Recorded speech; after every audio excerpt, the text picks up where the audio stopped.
Hello, and thank you for listening to the History of World War II podcast.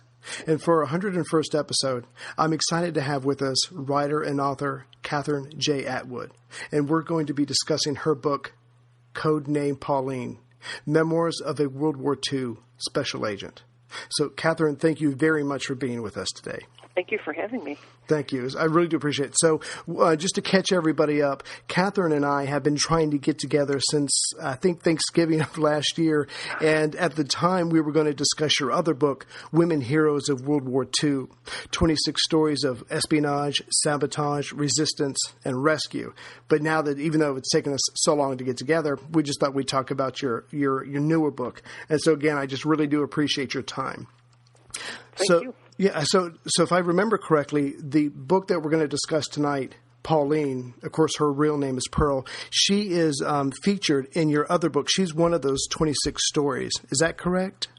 Exactly. Mm-hmm. Okay, and so it's Code Name Pauline. Code name, that's right. So her code name was Pauline, but her real name was Pearl. Pearl Witherington. Okay. Mm-hmm. So could you maybe just introduce us to her a little bit, and then we'll just kind of jump into her story, because her story, her background, and even about how the book came about is just really fascinating to me. Sure. Pearl Witherington was one of the agents of the British wartime organization, the Special Operations Executive, and she was sent by the SOE into Nazi-occupied France as a courier, and she worked for the Stationer Network, headed by her former schoolmate, Maurice Southgate. She worked as a courier for 9 months, and then she had a major switch in roles, which is what has made her famous in the annals of SOE history. Now, that's amazing to see. That's what I love about World War II. You can just keep reading about it, and there are so many new things that you're going to find out. Before I picked up your book, I did not know of the British Special Operations Executive called the SOE. I mean, I knew they did things behind the lines and all this stuff, but again, it's just more of the things that makes it such an incredible story. It's a very interesting organization. It was just for the war. It was disbanded after the war.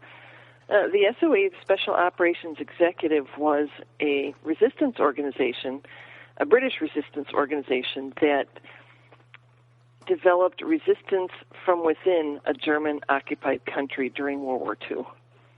And so I think it was maybe a total of, 39 women joined the SOE before the war and really made a contribution to trying to give the Nazi Germans just as much trouble as they could in the different occupied countries. 39 women were sent into France with the SOE. Okay. Now, out of the 400-plus agents that were sent into France. Right. Okay. So what I really like about this book is that, and correct me if I'm wrong, but you were the editor of this book about Pearl, and you really get a sense of who she is, because it sounds like she's just sitting there telling you her story of her life, and through that you get a really good sense of her attitude towards a lot of the things that would happen in her life, and a sense of the person herself. And she's very almost unemotional, detached, but she still makes it a very charming story as she just goes along and says, and this, and this, and this. But they're incredible events that she's talking about. I mean, she's talking about resisting the Nazi war machine, but she just talks about it like she's almost going shopping for groceries or something like that. Well, she was a very unemotional person.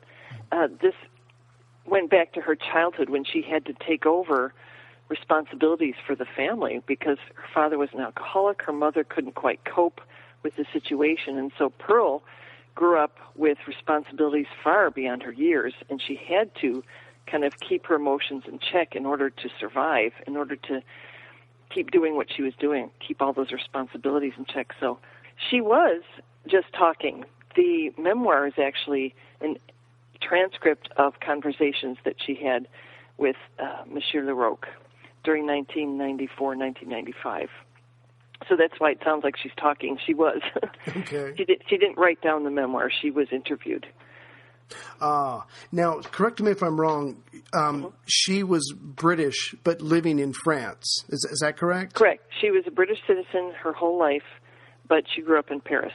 Oh, okay. So I guess the advantage, which really the SOE was looking for, besides courage and someone who would not flinch, because she seemed very unflinchable, she had the ability to speak perfect French, I guess Parisian French, as well as English, and they just really needed that skill at the time. They did. They needed someone with an accent that could be seen as authentic. They were looking for people to pose as natives of a particular country, and obviously she had that accent down, because people living in a certain country can tell if someone's a stranger or not from that area. The Germans couldn't tell because they couldn't distinguish between accents, but French people could, and so it was very important to get people who could pose as natives of a particular country, and Pearl definitely passed that test with flying colors.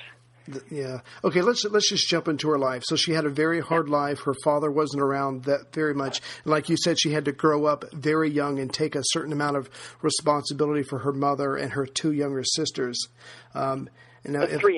Three younger sisters, I'm sorry. Yeah. Okay, I apologize. So 3 younger sisters. So, and then at one point she gets a job in the British Embassy in France.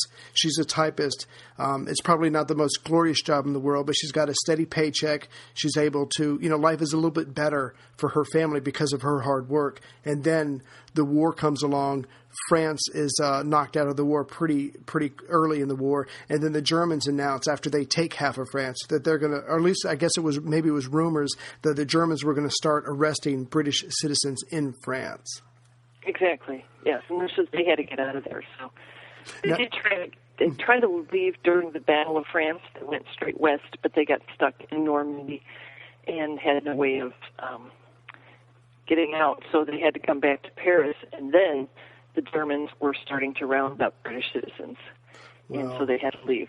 Okay, but even that, not that we have time for all the details, but even that was an amazing chapter of her life. They had to go through Spain and then Portugal, and then eventually get there. But even that was an incredible journey. I enjoyed reading that in the book.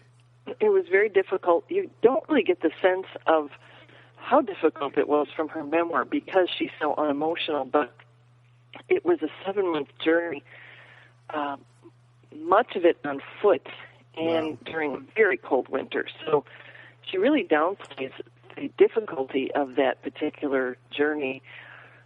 But, it took them 7 months. And then she went from Paris to London.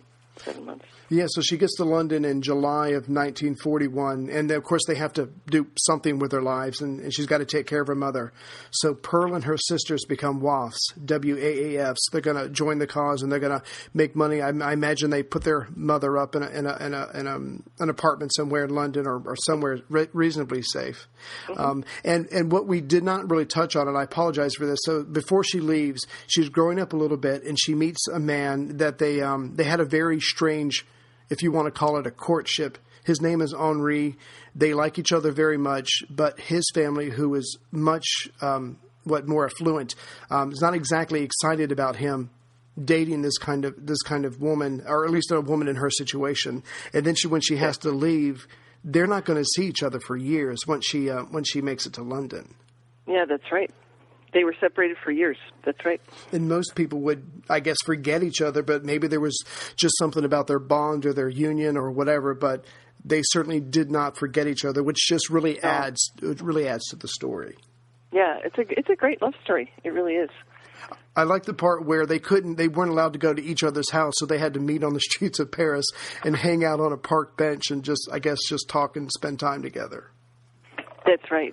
They just liked being with each other, and they did whatever they could to be together. Yeah. Now, I thought it was interesting when she gets to London, she's going to do something for the cause. And again, you really get the sense about her. She just seemed to be born a person with very strong set in her ways, and she just did not like, I guess, people either being bullies, or in this case, nations being bullies. And she just really had this sense of unfairness and mistreatment. And gosh darn it, she was going to do something about it. So when she gets to London, she seems to want to find a way to really make a difference in the war. I just thought that was very courageous of her. Yeah, she had a real strong sense of justice, real acute sense of justice, and it just was not fair that the Germans would come in and say, "We're here, this is our country now." But those huge Nazi banners everywhere. She just couldn't stand that. Oh, yeah. And so she was in London pushing papers, as she said, but for 2 years she kept thinking about those Nazi banners, the occupation, the unfairness of it. And she also remembered that while they were on their way out of France, they were being helped by groups of people. Well, really not groups of people, individuals, but she thought they might be networking. And so she kept thinking, I'd really like to push the Germans out instead of pushing papers here in London. And she thought, maybe there's some resistance organization I can join to do that in a more active way. And so that's why she looked up the SOE, which wasn't something people usually did. Usually the SOE went looking for you, but she went looking for the SOE. Shows how determined she was. Yeah, I just think it was very indicative of her attitude. So in some ways, if I can remember from my reading, in some ways she was almost, she was looking for either for them or someone like them. And then she is brought on board, and they really put her through her paces. They don't just accept her because of her language skills. She really has to train hard and earn it. Definitely. Wow. Yeah. It was very rigorous. They wanted to weed out people they didn't think would be able to make it. But they said her SOE files are full of praise about her character. She had leadership abilities. They said she was the best shot they had, male or female, up until that time, which was 1943. Wow. So they must have had a lot of people coming through there because the SOE was established in 1940. So, yeah, they were very complimentary of her SOE instructors. Yeah, I just think it's amazing that she was able to wow them, and you got to know that the I don't know what you call it, the prejudices against women were certainly alive and well in 1943, but she certainly had the skills to impress them, and they were saying, well, we need every pair of hands we can get, so welcome aboard, I guess. Yeah, I think the misogyny was more in the upper echelons, not with the instructors per se. Instructors, from what I can gather from what people were writing in her report, so to speak, they realized that they needed everyone, male or female, especially females, because females were not as much in demand for work in German munitions factories, and so they could be out and about in occupied countries much more than their male counterparts. So women were very necessary in the ranks of the SOE. And I don't think there was too much misogyny in as far as the instructors went. They looked for talent, qualities. They were looking for courage and ability, and kind of overlooked gender, I believe, for the most part. Well, I guess in that situation you pretty much have to. It kind of forces you to deal with what you have, and I guess see life in a very different way. So. Yeah. It really, I think and not that I'm an expert at this in any way, shape, or form, but in some ways that thing, I think, helped the movement of women being treated as equals because they needed everybody they can get. So they did, yeah. But she's able to back that up with her own talents and her leadership skills, as we'll soon see. So for everything we've just said, as far as I can remember, she is going to be sent over to France, and her job is to be a courier, if I'm correct, for the Stationer network. Exactly. Okay. Hi, I'm Nathaniel Lloyd, host of Historical Blindness, a podcast about historical mysteries, misconceptions, and myths. Common custom tells us that dessert must wait until after dinner, but sometimes it just makes sense to have it first. You can't let your sundae melt just because society tells you to eat your meal first. The same is true of fun. We're told to wait until our work is done to enjoy ourselves, but sometimes that would mean letting your brain melt. You've done enough to enjoy a little restorative entertainment, and the mobile puzzle game Best Fiends is the equivalent of a cool treat that can serve as your just desserts anytime you feel you've earned it. This free-to-download game offers new levels and events every time you play. I'm only on level 144, but I enjoy discovering new challenges and seasons whenever I play, like the new Cheesy Mystery Challenge and the ongoing and appropriately titled Season of Leisure. On vacation? Check out Offline Play. You don't need much spare time to conquer a level, and it's always gratifying. You've earned your fun time. Now go to the App Store or Google Play to download Best Fiends for free. Plus, earn even more with $5 of in-game rewards when you reach level 5. That's friends without the R. Best Fiends. Now, this is kind of gruesome, but obviously she had to have a cover when she was over there. She couldn't just say, "Oh, hey, I'm Pearl." So I guess she had to take the identity of someone that died or disappeared, and she had to have a cover story while she was over there. Yeah, she was pretending to be someone called Marie Vergas, and she was posing as a cosmetics representative as she traveled on her long train trips across central France. So she can speak the language. She has her cover, and her cover is obviously going to require her to travel, which again is part and parcel of what she's doing. But I just thought it was so ironic that when you see pictures of her, she doesn't have any makeup on. It's like you forgot that little part. But other than that, she seemed to do a really good job of making herself as passing herself off as this person. Yeah, I think she's wearing lipstick in the false railway pass, actually. So right. Looks a bit made up.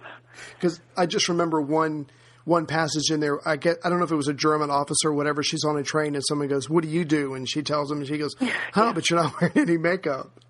And the train had been stopped several times during the night, and she said, "Well, I'm not going to wear makeup after I've been through this kind of a horrible night." So she was hoping he would just leave it there, and he did. Yes. That's as close as she came to blowing her cover. Right. A very realistic excuse. So the network that she belongs to, as well as other networks throughout occupied France, basically their job is to harass the Germans, blow up fuel, maybe mess with the railroad tracks, any kind of transportation.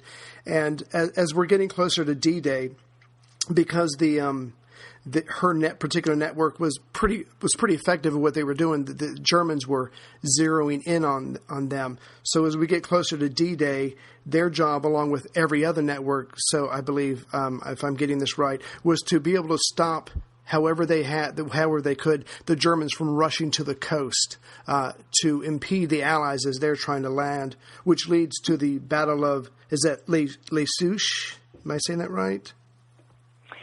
The Battle of Lesus, Yeah. Yes, exactly. Pearl and her group were told after D-Day to fell trees and put trees all over the roads. Mm-hmm. And all the groups in the area were told that, but theirs was the only one to obey the command, and so the Germans knew that someone was in their area. Right. So they sent a snooper plane in, and they sent the Germans in, and so thousands of Germans came against this tiny, at the time, group of resistors, and they all had to scatter. Wow, that's amazing. So I think it was like 2,000 Germans versus 20 Maquis, and basically they just have to get out of there. And even though they weren't all annihilated, which was amazing in its own self, the network is shaken up enough, and they lose practically everything that they had. The Germans were able to grab, a lot of their material and supplies and everything that made them an effective resistance network. Yes, but they didn't take one thing, and that was due to Pearl's quick thinking, which this is an incredible moment in Pearl's life, and the reason that they were able to survive was her quick thinking at this moment. The Germans are there. Mm-hmm. She goes to the weapons stockpile, and someone comes in. They said, "You've got to get out of there, Pearl. The Germans are right here." So she grabs one thing, and that was the cocoa tin full of the network finances. And so she runs with it into a wheat field, and she hides there all day in the hot sun. She says, "I was very frightened, very hot in the blazing sun," but she managed to keep the network finances from falling into the hands of the Germans. And so they were able to resupply. They were able to grow larger because after D-Day, all the French resistors just suddenly came out of the woodwork, the ones that hadn't been part of the resistance already, and the network grew substantially, and she had the money, and it lasted for a while until they could reestablish contact with London and get going again. That's amazing because, I just, not that I compare myself to anybody who's brave enough to fight a war, but you would think your first instinct would be to grab a gun or whatever, but what's a gun or a pistol going to do against, 2,000 Germans who were surrounding and zooming in on you? So D-Day comes, and a lot of people see that the tide of war is turning. They start volunteering. So suddenly her group, her network, and a lot of other networks suddenly have more people than they know what to do with. And, exactly. Yeah, could you tell us a little bit? I mean, I guess that they just suddenly have more people, and then that's not an effective guerrilla unit because it's supposed to be small, organized bands as opposed to a large force fighting like an army. Sure, and they would come. The resistors kind of came out of the woodwork, and they really wanted to fight because they knew that the Allies were going to win. Mm-hmm. So they would come to where a network that could supply them. They wanted arms. They wanted to be able to really fight. And so Pearl had contact with London, so she had the supplies. So her network grew enormously. It grew into approximately 3,500 men. Wow. That was her little portion of the stationer network. Suddenly grew so large, and she didn't know what to do exactly. Right. Although she kept her head, and that's the thing. Goes back to her childhood. She was able to function in the midst of dysfunction as a very young person, and so when these people just started flocking to the network, she was able to maintain order, and she had this brilliant idea of subdividing her network into 4 subsections and giving them each their own leader. And then she actually asked for a military leader to come in. Even though she was very capable, she really hadn't been trained to be a military leader, so she didn't think she would be the best person to keep that job to the end of the war. So after he came, mm-hmm. she kept all the subunits supplied, and she kept visiting them. So she didn't really leave, but she was really on top of what was going on with them.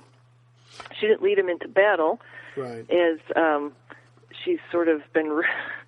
Legend has it she led these men into battle. Not quite, but she did keep them supplied and armed, and she kept them able to do battle with the Germans. So it was a very, very important role, crucial moment in D-Day history and World War II history. Yeah, but again, she's just so amazing. So these people flock to her. They have to split it up. And even though she was sent over as a courier for a while, she is a leader of one of these, I guess, sub-networks. But even then, I just think it's amazing. She has the humility, and she can almost distance herself from the situation and go, well, I could do this. I haven't been trained, but I got these natural leadership skills. But no, I'm going to be humble and do what's best for the cause. I'm going to call for a military leader, which eventually comes. But until then, she's in charge of her little section. And that wasn't the only time that her gender played a part, because I just love the part where, and this is in a different part of the story, of course, but there's a Michelin factory that are making tires for the Germans, and the British are saying, look, you either help show them how to sabotage, or you sabotage that factory, or we're going to blow it up. And she, even though she had the training and the skills to show them what to do, they weren't willing to listen, and the factory paid the price for that blind arrogance, if you will. Well, yeah, she got sick. She couldn't go, but she realized that the resistance leader in that area was kind of misogynistic. He didn't like women. Nancy Wake had a run-in with the same guy in another story. But so she sent Henri instead. She couldn't move. She was so sick. And they ignored him. They didn't know who he was. And you had to be really careful back then. You don't realize how careful you had to be. People were posing as resistors when they were really working with the Germans. So it's not surprising that they ignored him, but nothing could be arranged. And finally, the RAF bombed him. Yeah. Again, it's just unfortunate, but like that's the way the world was, and so that's the way it is. Now, so I just think it's interesting, and I can't remember verbatim how she puts it, but I love the way she words this. When the Allies were coming, we were told to stop the Germans going west to the coast, and once the Allies landed, we were ordered not to let them go east back to Germany. So I can't remember how, but I just love the way she words that. So their job is to just trip up the Germans at every chance they get, and she does do some things where she blows up some fuel, making it a lot harder for that. But it just must have been very challenging. The situation has fallen apart politically and militarily, and they're still trying to inflict as many wounds on the aggressors as they can. Yes, exactly. That was her orders, and that's what she did. Yeah. That's what they've been training for all this time. All the organization, all the long train trips, everything had been geared for D-Day. And so then they were very effective at that point because she was able to take over that particular part of the network. Right. And I loved her. And she was able, even though she was dispassionate most of the time, there were a couple of moments in her dialogue or her discussion or her memoirs when she kind of bites a little bit. She was talking at one point about 18,000 Germans surrendered to one American soldier. And of course they make a big deal about that. But she's like, yeah, but no one talks about all those 18,000 Germans were harassed by Maquis for years up until they surrendered to that American. So she's like, let's remember let's remember the full story here. I just love when she got an attitude. Right. She was very loyal to the men that she was working with, and she knew that what they had done. And those Germans surrendering was a direct result of the Maquis in her area. So she felt, that's her sense of justice again. She felt like the people responsible for that surrender were not getting the credit for it. It was the Americans. And because the Americans, they weren't trying to be unkind or unjust. They just didn't know what was going on. Yeah. Now, they didn't have the full story. Sure. Now, even though we've talked about all this, her story is not over yet, and it's still not finished, I guess, being dangerous. So de Gaulle comes back. It's up France. And and there's a whole backstory to this, obviously, but de Gaulle was a very strong-willed, individualistic person, and he was thinking about the pride of France. So when he arrives back in France, he tells all the British SOE agents, look, you've got 48 hours to get out of France. Thank you for everything you did. Now get out. So Pearl is a British citizen, but she's also does she have dual citizenship? She's allowed to stick around for a while. Yeah, she was a permanent resident, and Henri was a citizen. So they were going to come back into France. They had to go to the SOE offices to sort of debrief and tie up loose ends. But yes, de Gaulle had some issues with the British. He was not told, putting it mildly, he was not told the date of D-Day, and his relationship with Churchill was always a bit strained. Right. 48 hours was generous, actually. He didn't give everyone 48 hours, but they had to get out, and he sort of had this attitude that France had liberated itself. So I don't know. He's an interesting guy. He did rally the troops. Absolutely. In some ways, but he did have a problem with his British allies. Right. Now, there's one part I just have to mention, and I apologize for skipping over it, about Pearl and Henri. So they're together. They, for lack of better terms, they fall in love, and then she has to leave the country. They don't see each other for years. Henri is captured by the Germans. He eventually escapes. He goes to unoccupied France. They're able to come back together. De Gaulle comes. A lot of the agents leave, but then these two, like you said, they have to go back to London to debrief and I guess turn over whatever money and everything else that they still have in their possession because the war for them, I guess, is over. So they get to London and they're doing that, and then they get there just in time to experience the V2 rockets that are raining down on London. So even though they think they're safe, they could be killed at any moment, even though they think this war is over for them. They could have been, yeah. It was very dangerous in London all through the war. So the SOE agents leave, and then Pearl and Henri are going to go to London, like you said, to debrief. And at the time, when they were over in occupied France, they had spent millions of francs that they were given by London. So they go over there, they debrief, and they return what money they had. And I think, if I remember correctly, they were one of the few networks, if I can use that word, to actually return money. So again, her forthrightness and her honesty and fair dealing, just a part of who she was, just was always there, and she was just going to be who she was at all times. Exactly. She was very just, and they spent what they needed to spend. They did spend almost 6 million francs, but they had to pay thousands of people because some of these men had wives and families. They had to eat. They needed the arms. Well, the arms were brought in by London, but nobody apparently had returned the accounts. At least when she returned them, they said, we've never seen anyone return very detailed accounts exactly what they had spent and why they had spent it. So she was very detailed and very just. That's just amazing. So, but even then, her story is not over. It's she is I guess selected for the MBE, the Member of Most Excellent Order of the British Empire, and then she goes on the tour of the United States. But even that, I guess she found fault with, because she was given the non-military or the civilian version of that award. Exactly, because she wasn't technically part of the military. Right. So they thought, well, if she's not the military, we'll give her the civilian. But she said, I didn't do anything remotely civil during the war, so she didn't want that award.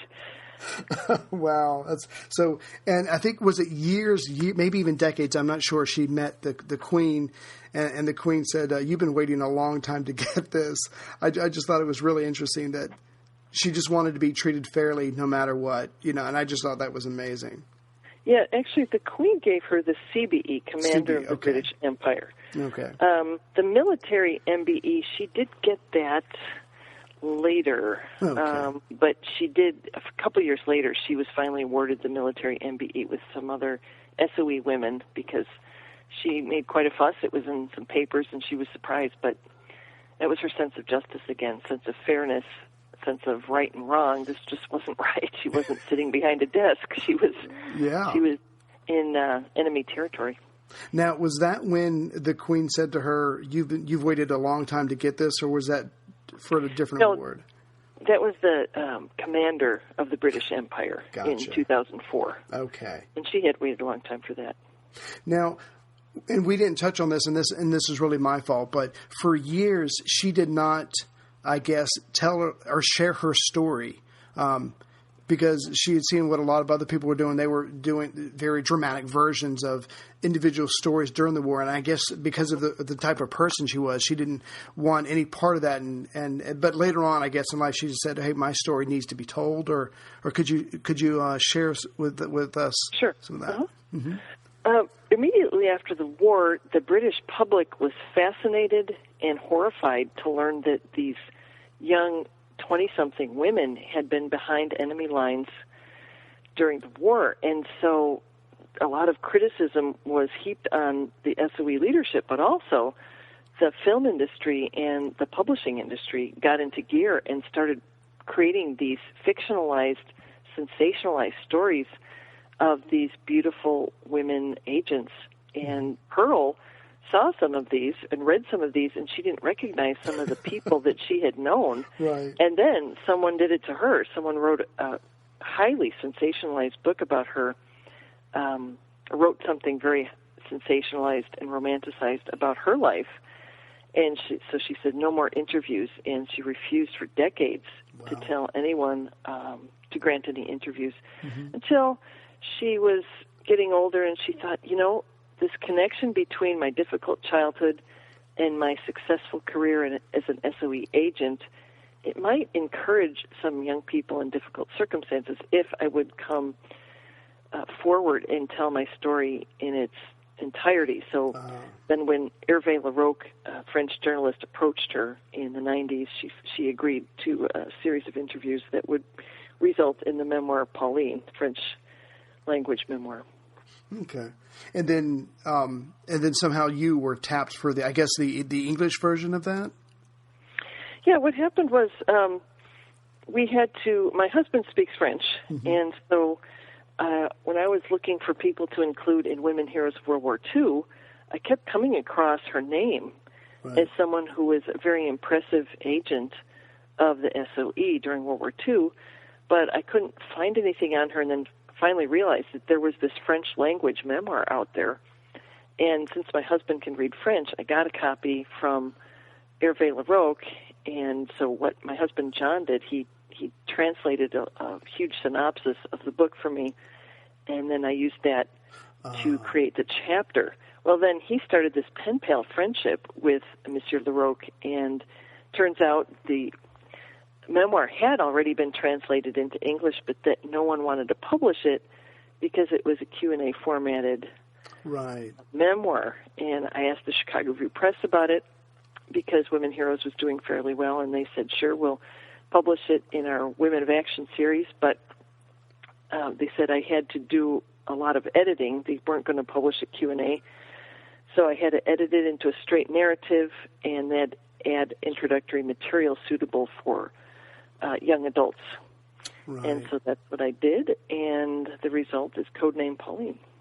Yeah, I really enjoyed that. I mean, I of course I don't know what it was like before you started editing it, but you really just get the sense of this woman sitting in a chair and she's just talking about these events, and I just really enjoyed it. I'm not sure what beef other people would have had, but I have to say that I really enjoyed your little intros to each chapter. It was very tight writing. It really gave what I was about to read. It really gave it context, and then you would just throw in this little personal element, and it just really added depth and color to what Pearl was about to say. And I just really enjoyed the intros, and I certainly enjoyed the women of heroes of World War II. Thanks. Yeah, no, I just really, as someone who's tried to write 100 episodes of a podcast, I just really admired the writing style that you use. And I think I read on the internet somewhere you're coming out with Women Heroes of World War I. Is that correct? That's correct. June 1st that comes out. June 1st. I'm looking forward to that one. Okay, so is Pearl still alive? Did she pass away recently? She passed away in 2008. Oh, okay. Yeah, just an amazing. In her 90s. Yeah. But she was, when she told her story, she was pretty advanced in years. She was in her 80s, right. So she was born in 1914. So she was pretty spry. Definitely. Yeah. And she was alert till the day she died. She did lose her eyesight in the final years, but apparently her brain was all there. That's up amazing. Until the end, so she was quite a woman. That is absolutely amazing. And I think you and I were talking before we started the show. I have 4 daughters, and so I'm always looking for, very pro women or just role models for my daughters to emulate. And when I came across the book, Women Heroes of World War II, I just shared certain passages, at least with the older daughters. But again, I just want to thank you because I'm always trying to find material so they can, take themselves seriously, see themselves as equals, and just live their lives like everybody else does. I loved writing that book. It was very inspiring. Cool. Those women were just amazing, and thoroughly enjoyed writing that book. I've enjoyed all of them, but that was my first book, and I found the most inspiring stories that I could, and I just loved writing it. So I'm so glad you enjoyed it. I'm glad you were able to share it with your children. Yeah, that was great. And maybe we can have you come back on and we'll talk about some of the ladies in that book. That would be a lot of fun. Oh, definitely. I'll send you a copy. Okay. So Kathryn, I just want to thank you for your time. I'm sure you're busy getting ready for your new book to come out and all the different things you have to do for that. But I just thank you very much for the time you shared with us today. Oh, you're very welcome. Thanks for having me, Ray.